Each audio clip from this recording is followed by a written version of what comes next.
Here we go. 49ers Rams part 3. Brian Peacock, Eric Crocker, and Travis Rogers. A new face, a new voice to the crossover scene coming up right now. Key players, key plays. What is this game going to look like? Part 3, 49ers Rams NFC Championship style coming up right now.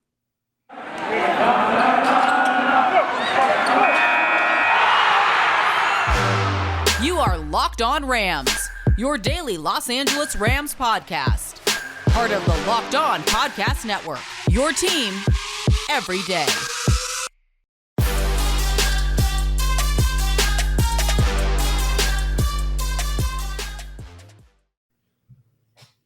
Welcome to another Locked On Podcast Network crossover episode. Locked On 49ers and Locked On Rams. Brian Peacock and Eric Crocker of Locked On 49ers with Travis Rogers of Locked On Rams. Travis, welcome back to the network. Yeah, thank you. I didn't know that when I came back to the network that these crossovers are going to be a regular thing into late January, early February, hopefully. So I'm thrilled to be here, and these are always fun to do. So I can't wait to get started.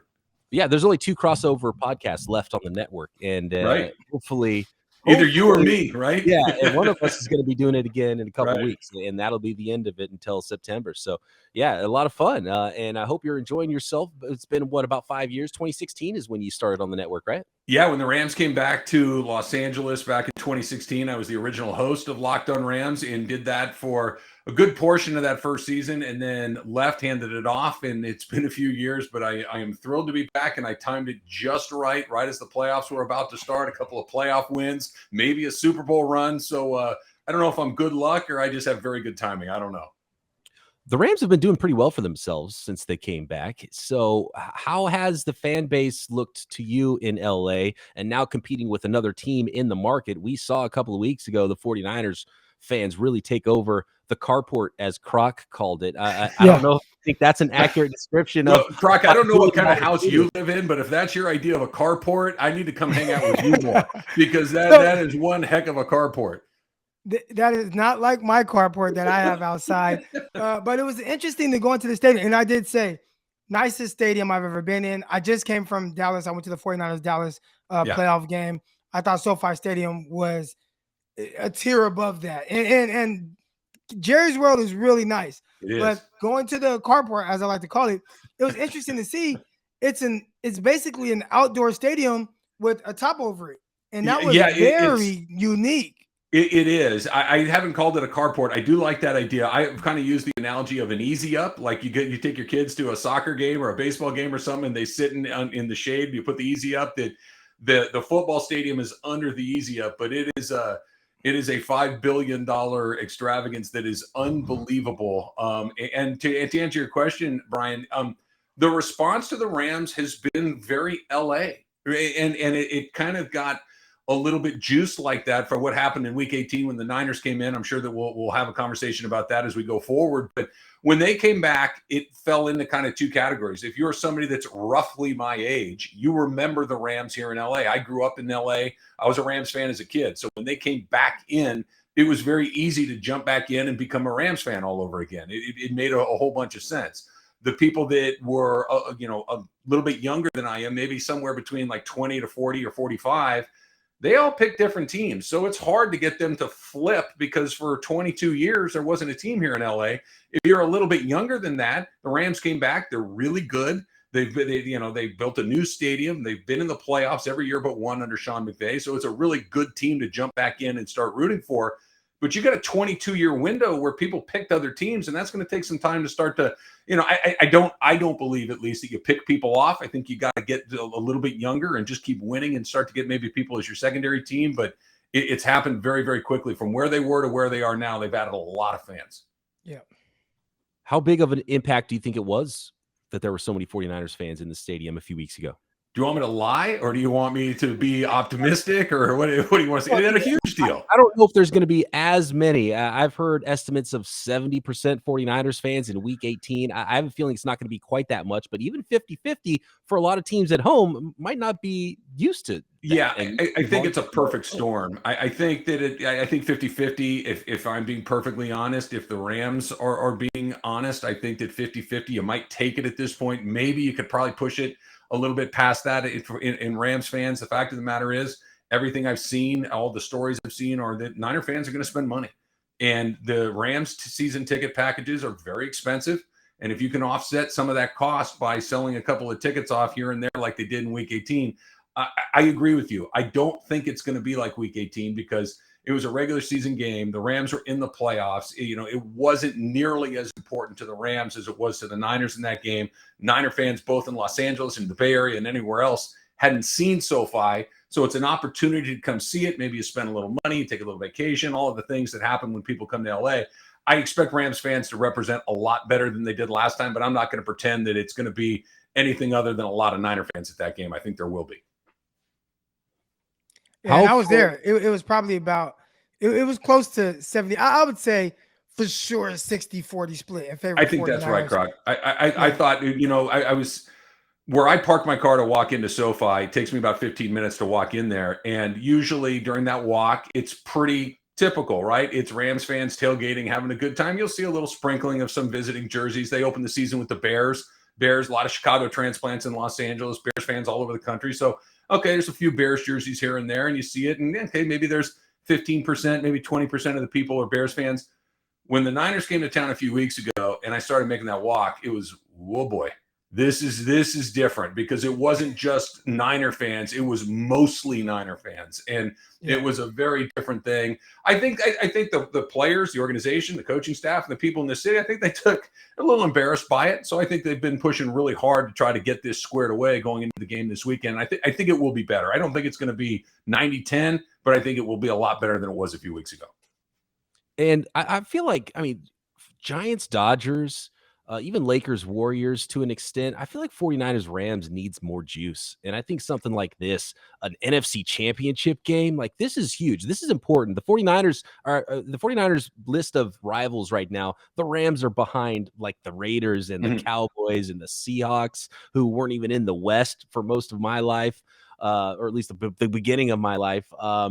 The Chiefs even at this point, the Packers. So I feel like 49ers Rams is going to get a nice boost from this because this is important. Really important big games is what builds rivalries, and I think it'll be good for both franchises. Yeah, I agree with you. You got to take what the other guy wants, right? If it's just a game between two teams that you see occasionally, it's one thing, but now they're in the same division, or I guess they've been in the same division for a long time, but the added juice of the LA San Francisco thing is a real thing. Like you mentioned, there are all rivalries that have been going on forever and ever. This one, I think when the Rams went to St. Louis, that juice didn't go with it. It wasn't Niners Rams. It was San Francisco, Los Angeles. That's the juice that makes this thing go. It's not the two teams, it's the two cities. And now that the Rams are back in Los Angeles, I think you're starting to get that juice back. We've seen, I go back when I was in college and the Rams and the Niners are playing in the postseason. It was the infamous Jim Everett, kind of takes a dive game. And that was one of those, oh my gosh, as a Rams fan, terribly embarrassing and everything that happened with that. And it was that San Francisco LA rivalry. Now it's that again. And by the way, these are the two best teams in the NFC. These are the two best teams in the division. These are the two teams that are going to play each other a couple of times. It's going to be good going forward because both of them are set up, not just this year, but for a while. I mean, I would assume that you guys feel pretty good about what's coming next for the Niners. I feel great about what's coming next for the Rams.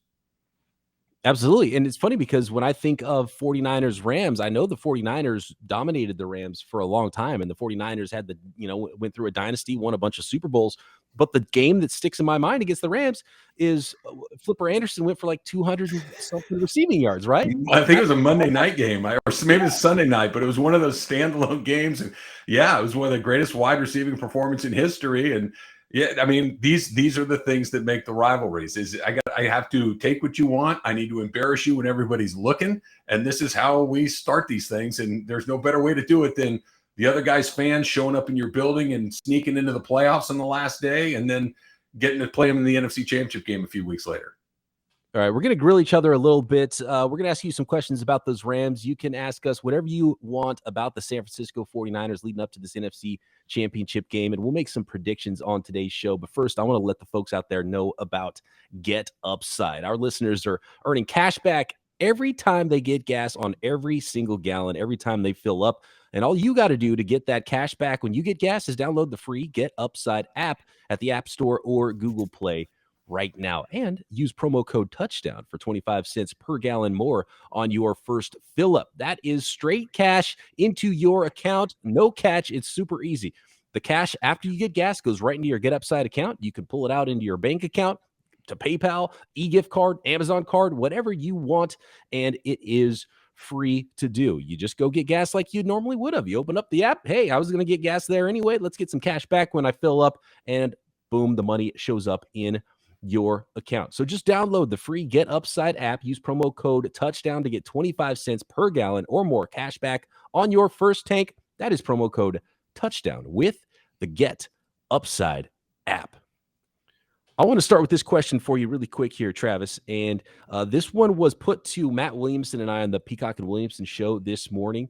How good is Cooper Kupp, and where would you rank his season this year? Because numbers-wise, it's absurd. And he made a big play to help the Rams get into the NFC Championship game. How good is Cooper Kupp, and what is the secret to him being always open, like all the time?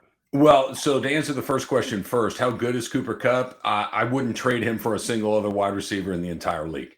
I think that's how good he is. I know there are Devontae Adams. There are other very, very good DeAndre Hopkins in Arizona before you. I mean, there are other really good players. But if you're saying you want Devontae Adams or Cooper Kupp, no, I'm good. I'll keep Cooper Kupp. Packers might say the same thing. They might not want to do it either, but I'm cool with that. So I think that's how good he is. I don't think I would trade him for anybody. And part of the reason is the second part of your question is, how does he get open every time? I don't know, but he does. I don't have to figure out how. I just know that he is. You're right. If you're going to play the Rams, I would imagine the very first thing you try to figure out how to do. He's the red dot guy, right? Who's the red dot when you play the Rams? It's 99 on defense, and it's Cooper Kupp on offense. And we got to deal with this guy. Everybody knows that he's going to get the ball 10, 12 times a game. Everybody knows that he's a great route runner. Everybody knows that the Rams offense kind of starts and stops with him, and they still can't stop it. So, I mean, that's what makes a great player great, when everything your opponent is trying to do to stop you doesn't work and you're still able to do it. The crazy thing is, and while it was a surprise to me, I think it's been a surprise to a lot of people that he became the player that he has. I don't think it's a huge surprise to Sean McVay, because I remember going back to the training camp at UC Irvine when they drafted him out of Eastern Washington and hearing Sean McVay say, you guys don't get it. He already knows how to play wide receiver in the NFL, and he's been here 10 minutes. I've never seen this before. And you kind of chalk it up to, this is coach talk. This really, and okay, fine. He's probably a pretty good player, but chill out, man. He's been here for 10 minutes. He doesn't know how to play wide receiver. They're saying they traded for Sammy Watkins, all the Brandon Cooks, all these other people. Take it easy, right? And he was right. And he's been like that really from the second he got here. And he's been better and better and better. And it feels like we're just getting started. You know, one thing that you said that kind of jumped out to me, and it made me like raise my eyebrow. Then I thought about it. And I'm like, man, he's right. You know, would you trade, if you are the Rams, would I trade Cooper Kupp for any other receiver in the NFL? And there are a lot of very talented guys, but this is a guy that in their system with this quarterback just caught for 1,900 yards, maybe more than that, and a ton of touchdowns, extremely productive. And then, oh, by the way, needs some big plays in the playoff game to advance to the NFC Championship game. Who they go to both times? Cooper Kupp. So just tremendous player. It seems like teams haven't figured out exactly how to defend him from the slot. And I know he does a lot of his work there at slot tight splits, but definitely a tremendous receiver. And to see just the growth from him, from a guy who, missed time with a torn ACL and had some injuries and setbacks and things like that, hasn't slowed him down one bit. Extremely productive player. And I agree. If I'm the Rams, I don't trade him for any other receiver in the NFL. Yeah, I mean, like you said, there are other really good guys. You guys got one in Deebo Samuel, and that's kind of what I wanted to get from you guys is going into this, because I don't watch every Niner game, but I see a lot of Niner games, and it feels like Deebo Samuel is a very, very good player who becomes an extraordinary player when he goes up against the Rams. Is it a matchup thing? Is it a schematic thing? Because I'm looking at a guy that's an A on a regular day, but becomes an A triple plus when he sees the Rams horns on the other side. Yeah, There's something to he's a big play guy and a big game guy, and I think I realized that especially during the Packers game. He's calling for the ball in these playoff games. When the game's on the line, you want to put the ball in his hands, put him back to return kicks, put him at running back, put him at wide receiver in any alignment you can. Just get him the ball, and he wants the ball, and he wants to run through people and run around people and just make big plays. And it's been phenomenal to watch his will to go along with the talent. And that's what's been a cool aspect of both of these teams is Cooper Kupp, who's a really good player, and Deebo Samuel, who's a really good player. And they were both second round picks, and you knew they were going to be good players. And they were at this level coming into the year. And now they're at superstardom. And now they're two of the best weapons in the NFL. So it's been remarkable to watch that growth. And I know Croc as a real soft spot for Deebo Samuel too, right, Croc? Yeah, it was one of my favorite receivers in that class coming out. And I battled in my head between him, AJ Brown, and DK Metcalf. Who's the wide receiver one in this class? And I ended up going with DK just because, you just can't find guys like that, 6'4", 230 pounds, running 4.3. But Debo was right there behind him. And to see what he's kind of grown into, and I had someone on one of my live streams say that Deebo Samuel, elite receiver. And I'm like, man, I don't know if he's an elite receiver, but I know he's an elite football player. Right. And the 49ers use him every which way. He's the best player, been the best player on the offense. And that's saying a lot when you have Kittle, who's extremely good as well. But the 49ers find ways to get him the ball in his hands. And you think it just stop at wide receiver. Like, no, we're going to use him at running back. He's literally the 49ers spell running back. That's how they're using him. Who's the 49ers RB2 is Deebo Samuel. But then game on the line, what they do? Man, get back there. We need a big play. We're putting Deebo Samuel back on kickoff return. He returns it past the 50-yard line. Just an extraordinary football player, elite football player. Yeah, that's the part, Croc, that I look at this game coming up that makes me uncomfortable, the most uncomfortable with the matchup, because you mentioned George Kittle. Like a few years ago, George Kittle gave the Rams a whole bunch of problems, and because he's a great player, and it was a matchup problem for the Rams to be sure. The last couple of games, he has been not quite that. The Rams have been a little bit better at dealing with him, mostly because Jalen Ramsey has said, yeah, I'll do that. I will deal with him. Jalen Ramsey is one of the few corners that's big enough, that's strong enough, that can match up with a guy like Kittle and kind of hold his own the way that he has. But to go back to Debo for a minute, I don't know. Like the Kittle problem, okay, we have Jalen Ramsey. We can deal with that. We can match up when we feel like that's where the ball may be most likely to go. But the Debo matchup, the Rams just simply have not been able to find it quite yet. You saw it in the second half in Week 18 when they just kind of said, okay, forget it. We're not going to try to get back in this by having Garoppolo throw it all over the place. We'll just keep giving it to Debo over and over and over and over and over and over and over and over and over again. And they just ran it down their throats. And all of a sudden you turn around and it's 27-27. And it was because of him. Yeah, and he threw a touchdown pass. I talked about him, Right. being a receiver, a running back, and it's like, oh, and he can throw. Threw a touchdown pass. I tried to block Jamal that out of James. my memory. I don't appreciate you bringing that back up. I had kind of stricken that from the memory drive. It's so important too, the impact that Debo has, because that play doesn't work unless Debo's the one throwing the ball, because it sucks the entire defense up to him. And Juwan Jennings is standing out there uncovered. If you tried to throw that with Juwan Jennings to Debo Samuel, there'd be 3 defenders on Debo Samuel and probably nobody on Juwan Jennings still. So Right. That's sort of the impact that Debo Samuel brings, and the way that they can be versatile on offense and run 3 wide receivers out there. And so you have to match that with their 11 personnel. You have to match that with your nickel. And all of a sudden, oh, but guess what? Just kidding. It's 21 personnel. We've got 2 running backs on the field now, and we can hand the ball to George Kittle if we want to. So it's just so multiple what the 49ers can do up front. And when you have those positionless type players, and even Juszczyk can go into that category, it's pretty unreal what Kyle Shanahan can do. And they're still learning. Kyle Shanahan and Mike McDaniel have talked about, they're still learning what they can do with Deebo Samuel this year, because he wasn't this player to start the season. He was just this good wide receiver who's good at getting yards after the catch. And now they're just cooking stuff up for him every week because they realize how much more he can do. It's phenomenal. Can I hit you guys with a quick one? Because I wonder if you aren't experiencing a little bit of what Rams fans had experienced the last few years, which is we got a really good team. We got a coach that you have a lot of faith in. You have some guys that can make some plays. You have a defense that can make some plays. I just don't know which version of my quarterback is going to show up. We went through that with Jared Goff for a couple of seasons. And when he was good, cool, go to the Super Bowl. Let's see what happens. Beat just about anybody at anybody given time. But when the other version, when the bizarro Goff would show up, and obviously the Rams got tired of seeing that, they said, okay, we can't do this anymore. 2 first-round draft picks. Let's bring in Matthew Stafford. Is that where you are with Garoppolo? I want to say this, and Croc, tell me if I'm wrong. For the network, every week we're supposed to do a Keys to Victory short little video for social media and stuff. Crocker recorded it. I have not seen what Crocker said, but it's one key to victory. Croc, in that key to victory, was it a good Jimmy versus a bad Jimmy? Was that key to victory this week? That's exactly what it was. It was, and I'm actually giving him a little leeway now. It used to be, don't turn the ball over, please, Jimmy, no turnovers. Now it's like, all right, you can turn it over once. Please don't turn over twice. So that was actually the key to victory. Only one turnover from Jimmy Garoppolo. And Jimmy, I think him and Goff are different, because when Goff was bad, he was just kind of bad, right? And when he was good, he was really good. Jimmy kind of gives you a little bit of both in each game, but he does enough good things to keep you in every game.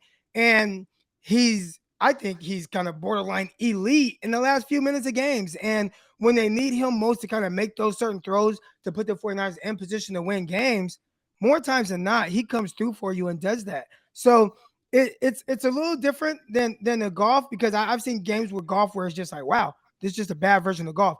Jimmy, and we can go back a couple years ago, Jimmy Garoppolo threw 2 interceptions against the Rams at home in Levi Stadium.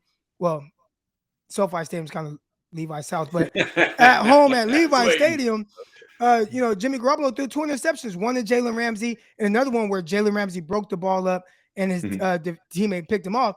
But at the end of the game, 3rd and 16, no problem. Completion to Kendrick Bourne. 3rd and 16 again, no problem. Deep ball to Emmanuel Sanders. So Jimmy Garoppolo, he'll have his hiccups during games that frustrate an entire fan base, but then he brings it all back in and says, you know what, you guys still love me because I'm going to come through at the end of the game for you.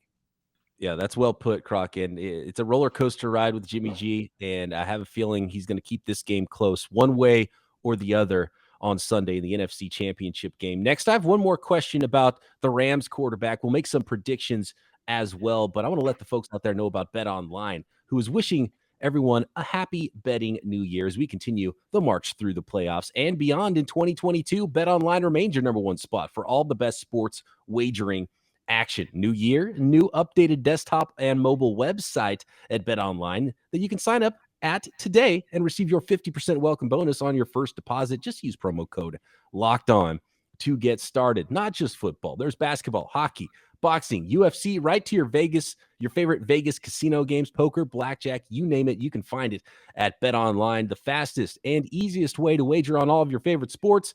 BetOnline, where the game starts.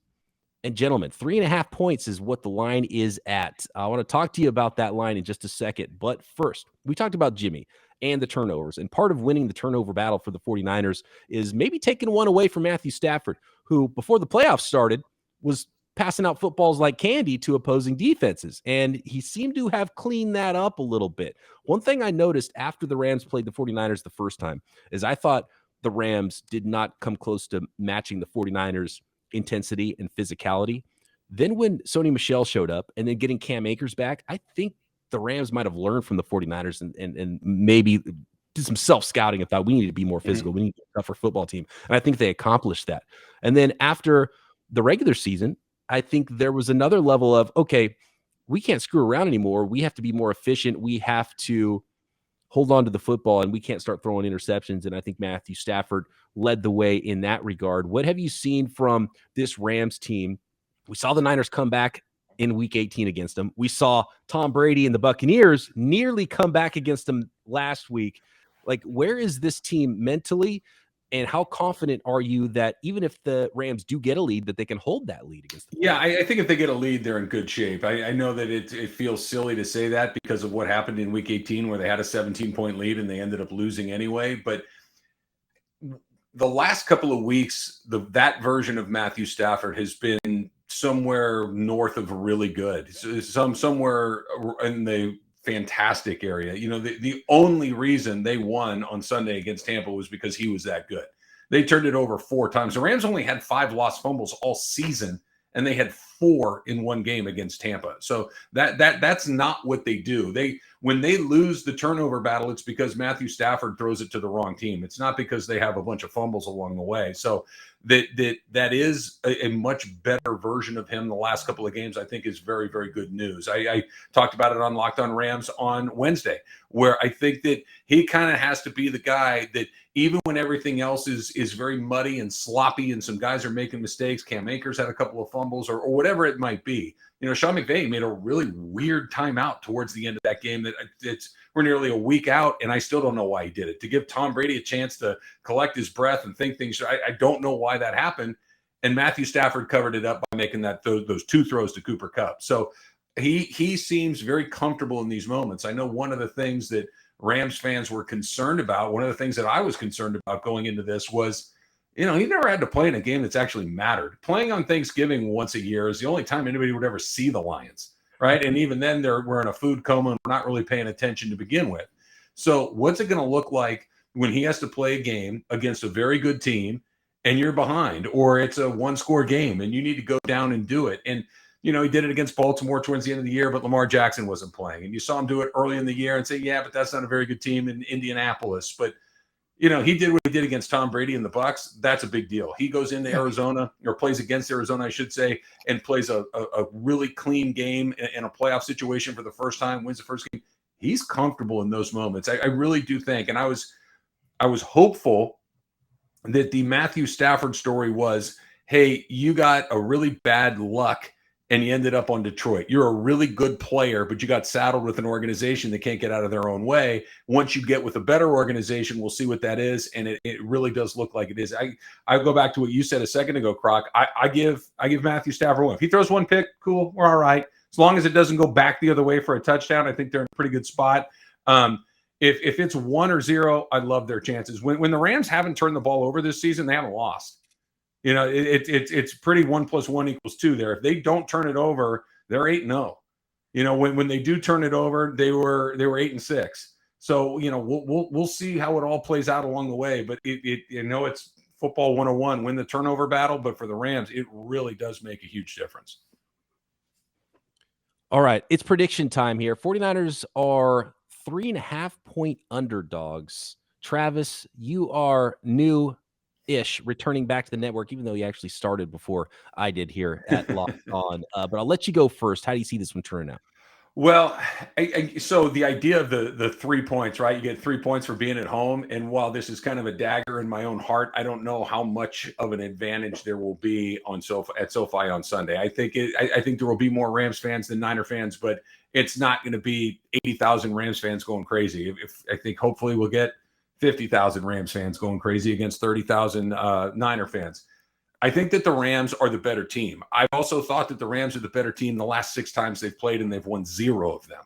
So we'll see how it plays out. But like I said a minute ago, if they don't turn it over, Sean McVay is a very fast learner. I thought that he made a couple of weird decisions towards the end of both the half and in regulation when they played the Niners in Week 18 to kind of give them just a little bit of spark. I get the idea of, hey, I'm going to give Jimmy Garoppolo no timeouts in 80 seconds to drive 85 yards to score a touchdown. I like my chances. I think maybe next time, why don't we just try to get a first down and end this and not give them the ball back? I think that he picks up on that stuff very, very quickly.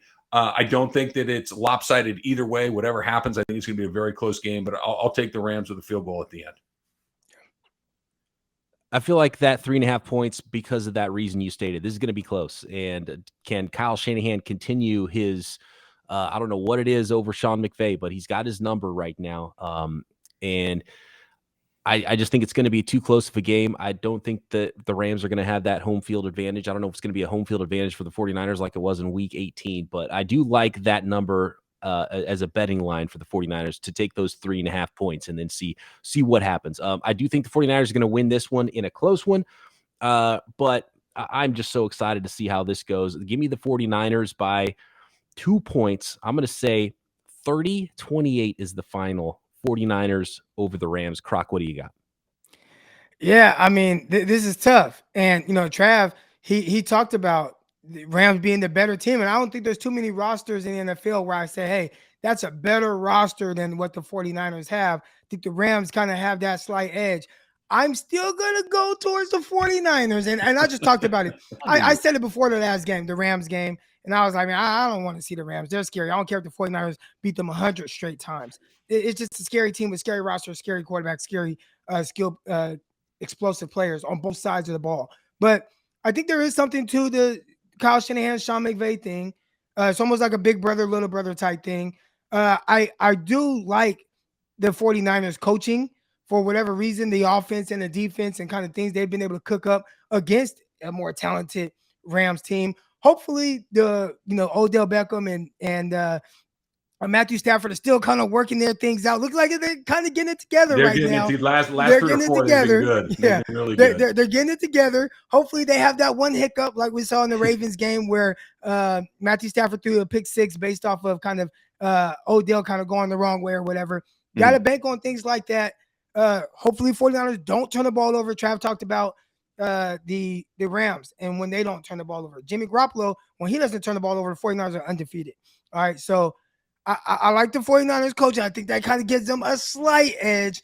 And Jimmy Garoppolo, I feel like he's going to kind of work his magic at the end of the game and lead the 49ers to a last-second field goal. So I'm going to go 49ers by 3. But I agree, Trav. It's not something that I think either side can just feel extremely confident about.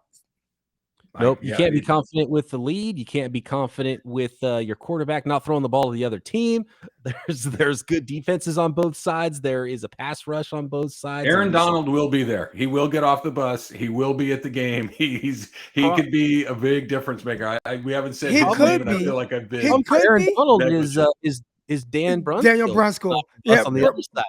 He's the Aaron Donald eliminator for some reason. I have no idea. 0 sacks this year. 0 sacks this year. So far on Brunskill. And I don't know what it is because Brunskill, he gets bullied by everybody, but it's like once he sees Aaron Donald, he turns into Jonathan Ogden or something. I mean, I don't know what it is, but hopefully he continues that. Aaron Donald, again, another guy. Just so many difference makers on the Rams side of the ball. We didn't even talk about Von Miller. I've been talking about him, man. It's like somebody injected 2015 into his veins once the playoffs. Games. Once the playoffs were getting started. He's been terrific. So scary players, but weather the storm, 49ers, they've done it all year. We'll see if they can continue that.